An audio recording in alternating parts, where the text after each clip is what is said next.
അമേരിക്കയിൽ നിന്ന് നാട് കടത്തുന്ന ഇന്ത്യക്കാരുമായി രണ്ടാമത്തെ വിമാനം ഇന്ന് അമൃത്സറിൽ എത്തിയേക്കും. രണ്ടാമത്തെ വിമാനവും അമൃത്സറിൽ തന്നെ ഇറക്കുന്നത് പഞ്ചാബിനെ അപകീർത്തിപ്പെടുത്താനുള്ള BJP ശ്രമമാണെന്ന് പഞ്ചാബിലെ ആം ആദ്മി സർക്കാർ ആരോപിക്കുന്നു. പ്രധാനമന്ത്രി നരേന്ദ്രമോദിയുടെ അമേരിക്കൻ സന്ദർശനത്തിനിടയിലാണ് അനധികൃത കുടിയേറ്റക്കാരായ ഇന്ത്യക്കാരുടെ രണ്ടാം സംഘത്തെ തിരിച്ചയക്കുന്നത്.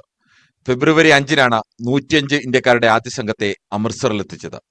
കാൽച്ചങ്ങലയും കൈവിലങ്ങും വിട്ട് ഇന്ത്യക്കാരെ എത്തിച്ചതിൽ ഇന്ത്യ അമേരിക്കയെ അതൃപ്തി അറിയിച്ചിരുന്നു. ഇക്കുറി അമേരിക്ക ഇതിൽ മാറ്റം വരുത്തുമോ എന്നത് വ്യക്തമല്ല.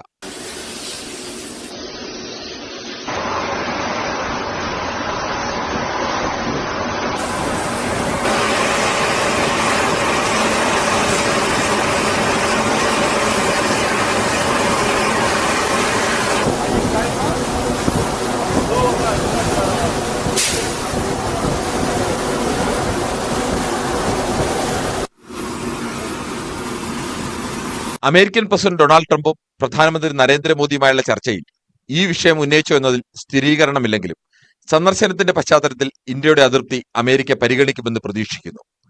ഇക്കുറിയും സൈനിക വിമാനത്തിൽ തന്നെയാണോ ഇന്ത്യക്കാരെ നാടുകടത്തുക എന്നതും വ്യക്തമല്ല.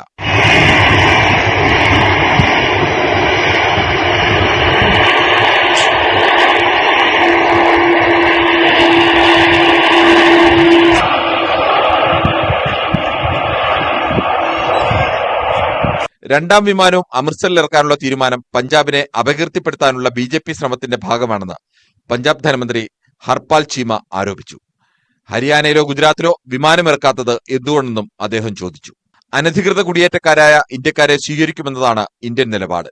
നാട് കടത്താനായി അമേരിക്ക തയ്യാറാക്കിയ പട്ടികയിൽ 18,000-ഓളം ഇന്ത്യക്കാരുണ്ടെന്നാണ് വിവരം. ഇതിൽ 487 ഇന്ത്യക്കാരെ നാട് കടത്താനുള്ള ഉത്തരവ് ഇറങ്ങിയിട്ടുണ്ട്. International desk, news 18.